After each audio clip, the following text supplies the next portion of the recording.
Sahabat dan saudaraku, mari menggunakan waktu mempelajari firman Tuhan hari ini.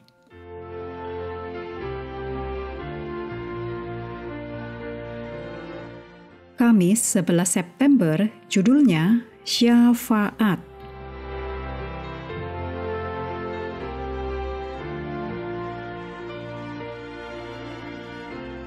Kita mulai dengan doa singkat yang didasarkan dari Yeremia 3 ayat 22. Aku akan menyembuhkan engkau dari murtadmu. Inilah kami datang kepadamu, sebab engkaulah Tuhan Allah kami. Amin.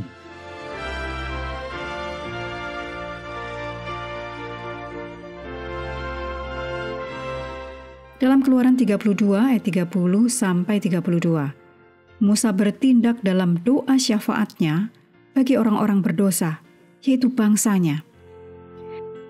Kisah ini mengajarkan kepada kita tentang kuasa doa syafaat.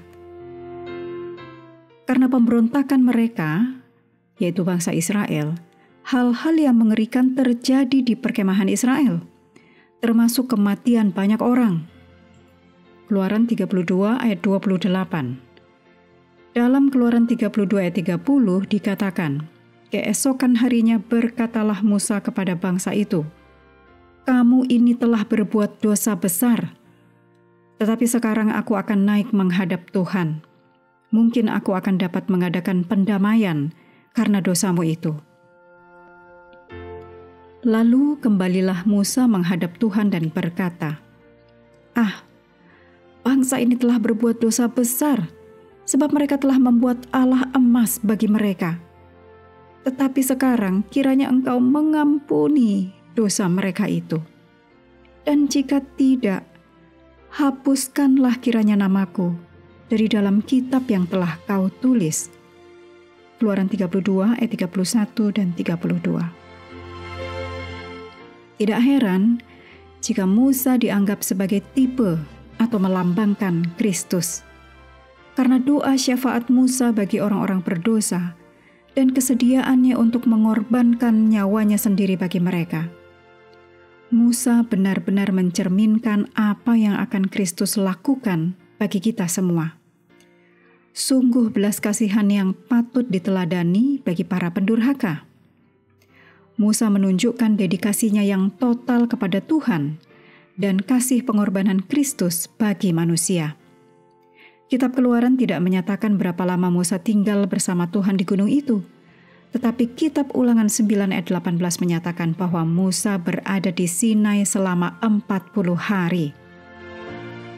Dalam Keluaran 32 ayat 32, kata yang diterjemahkan mengampuni berasal dari kata kerja yang arti dasarnya adalah menanggung atau memikul, seperti dalam Yesaya 53 ayat 4, yang tertulis tentang Yesus. Tetapi sesungguhnya penyakit kitalah yang ditanggungnya. Ini adalah kata kerja yang sama yang diterjemahkan mengampuni dalam Keluaran 32 ayat 32 dan menanggung dalam Yesaya 53 ayat 4. Wawasan yang luar biasa mengenai proses keselamatan dan pengampunan dan berapa harga yang harus dibayar Allah untuk menyelamatkan kita. Memang, Musa meminta Tuhan untuk menanggung dosa umatnya, yang tentu saja Tuhan Yesus sudah lakukan di kayu salib ribuan tahun kemudian. Keluaran 32 ayat 32 tidak hanya menunjukkan mengenai penebusan pengganti, tetapi juga siapa yang melakukan penebusan, yaitu Allah sendiri. Ayat ini menunjukkan bagaimana pengampunan datang.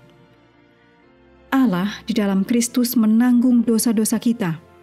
Satu-satunya cara agar kita dapat diampuni.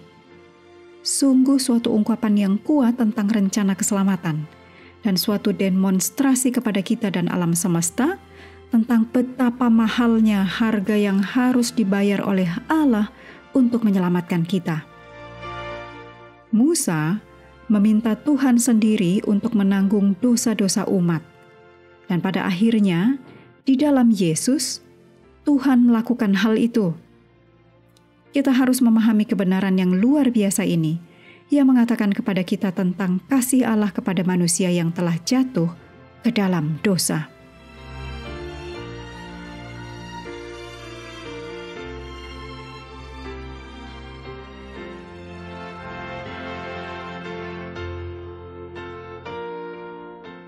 Mengakhiri pelajaran hari ini, mari kembali ke ayat inti, Keluaran 32 ayat 31 dan 32. Lalu kembalilah Musa menghadap Tuhan dan berkata, "Ah, bangsa ini telah berbuat dosa besar, sebab mereka telah membuat Allah emas bagi mereka. Tetapi sekarang, kiranya Engkau mengampuni dosa mereka itu, dan jika tidak, hapuskanlah kiranya namaku dari dalam kitab yang telah Kau tulis." Sahabat juga perlu melengkapi waktu untuk bersekutu dengan Tuhan setiap hari. Dengan bacaan Alkitab sedunia, percayalah kepada nabi-nabinya yang melanjutkan dari Bilangan pasal 31. Tuhan memberkati kita semua.